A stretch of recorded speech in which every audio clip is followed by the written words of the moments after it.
जैसा जैसा परमाणु है वैसा ही और महान ब्रह्मांड है। जैसा सूक्ष्म जगत वैसा वृहद जगत। हम ब्रह्मांड की संगीत माला है। ब्रह्मांड का मतलब है एक गीत। प्रकृति में, जंगल में टहलें या किसी वृक्ष को छुएं या धरती पर समुद्र तट पर चलें और आप देखेंगे कि सूजन कम हो जाती है और आपका शरीर खुद को चंगा करने लगता है। एक प्राचीन और प्रसिद्ध वैदिक सूक्ति कहती है, जैसा जैसा परमाणु है वैसा ही और महान ब्रह्मांड है। जैसा सूक्ष्म जगत वैसा वृहद जगत। जैसा मानव मस्तिष्क वैसा ब्रह्मांडीय मस्तिष्क। तो गहरी वास्तविकता में हम एक शरीर, एक मस्तिष्क और एक चेतना के सदस्य हैं जो स्टेम सेल की तरह विभेदित है।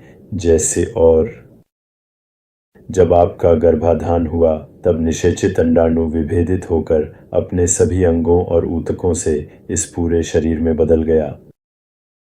तो ये जानकर हमें समझना चाहिए कि हम ब्रह्मांड की संगीत माला हैं। ब्रह्मांड का मतलब है एक गीत।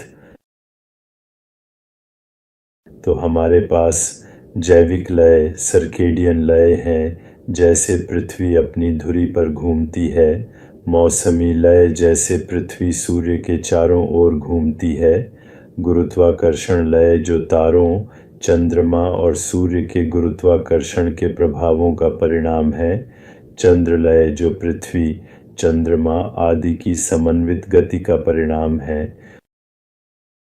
हम संगीत माला पर नृत्य करते हैं। जीव विज्ञान संगीत माला का हिस्सा है और हम नृत्य करते हैं भले ही हम धुन का नाम नहीं जानते।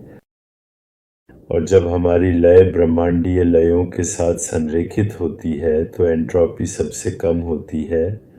यह अजर शरीर और अविनाशी मस्तिष्क के करीब है पहुंच सकते हैं। तो आज जैविक लयों पर ध्यान केंद्रित करें।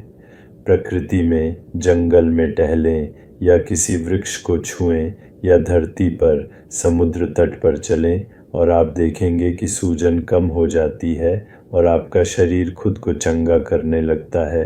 और तब आप वास्तव में समझेंगे कि आपका शरीर ब्रह्मांड का शरीर है। शरीर को पुनः आविष्कृत करें और आत्मा का पुनरुत्थान करें।